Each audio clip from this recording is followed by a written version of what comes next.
বিকেলবেলা বন্ধুদের সাথে কথা বলতে বলতে রাস্তা দিয়ে হেঁটে যাচ্ছি। হাসি মজা করতে করতে যাচ্ছি, হঠাৎ কোথা থেকে একটা মেয়ে আসলো। মেয়েটা পিচ্চি, হয়তো ক্লাস 5 বা 6 পড়ে। আমাদের সামনে এসে আমাকে বলতে লাগলো, এই যে ভাইয়া, আমার একটা উপকার করবেন। বলো পিচ্চি আপি। আমি মোটেও পিচ্ছি না, আমি ক্লাস 6 পড়ি। ও সরি, পিচ্চি বলো। আমি আমার বিড়ালটা হারিয়ে ফেলেছি, একটু খুঁজে দেবেন? কি? ভাইয়া প্লিজ, আমি আমার টমকে খুব ভালোবাসি। টমকে? টম হলো আমার বিড়ালের নাম, গাধা একটা। লে হালুয়া, আমি কেমনে জানবো তোমার টমটমের কথা? দেখুন ভাইয়া, আমার টমকে টম টম বলবেন না। আচ্ছা তুমি কি পাগল? আপনাকে আমি এই বলে আমার হাতে কামড় দিয়ে দৌড়ে চলে গেল। এসব আমার বন্ধুরা দেখে হাসতে লাগলো। আমি ব্যথায় মা গো বাবা গো বলে চিল্লাচ্ছি, আর হারামি বন্ধুরা দাঁত কেলিয়ে হাসছে। তখন জিহাদ বলল, দোস্ত, কামড়টা কেমন লাগলো? আরে শালা মজা নিস, এদিকে আমি ব্যথায় মরছি। তোর কপাল এটাই ছিল। কি সুন্দর করে কামড় দিল। মেয়েটা এমন কেন করলো রে? তুমি চান্দু মেয়েটাকে পাগল বলবা, আর মেয়েটা তোমায় চুমু দিবে? চুমু দিলে না করি না, আমার মন অনেক বড়, সেখানে সবার জায়গা হবে। সবাইকে বোনের নজরে দেখবি। দেখলি না মেয়েটা তোকে কি সুন্দর করে ভাইয়া ডাকলো। ভাইয়া থেকে জামাই হব, তোদের কথা দিলাম। তার মানে আমাদের লেখক প্রেমে পড়েছে, এটাও সম্ভব? ইয়ে না মানে, হাত ব্যথা করছে, চল।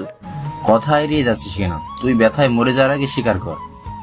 ঠিক, স্বীকার কর, না হলে ছাড়ছি না। আরে ধুর, রাগ দেখে লাভ নাই চান্দু। প্রেমে পড়ছি, এবার ছেড়ে দে। এরপর হাত ধরে বাসায় চলে যেতে লাগলাম। এবার আমার পরিচয়টা দেই, আমি শাহরিয়ার রহমান, এবার এসএসসি দিব। বাবা মার তৃতীয় সন্তান, আমি ছোট, আমার বড় ভাই আর আপু আছে, বাবা আইনজীবী, মা গৃহিণী। আমি বাসায় গিয়ে কলিং বেল দিলাম, একটু পর ভাবি এসে দরজা খুলে দিল।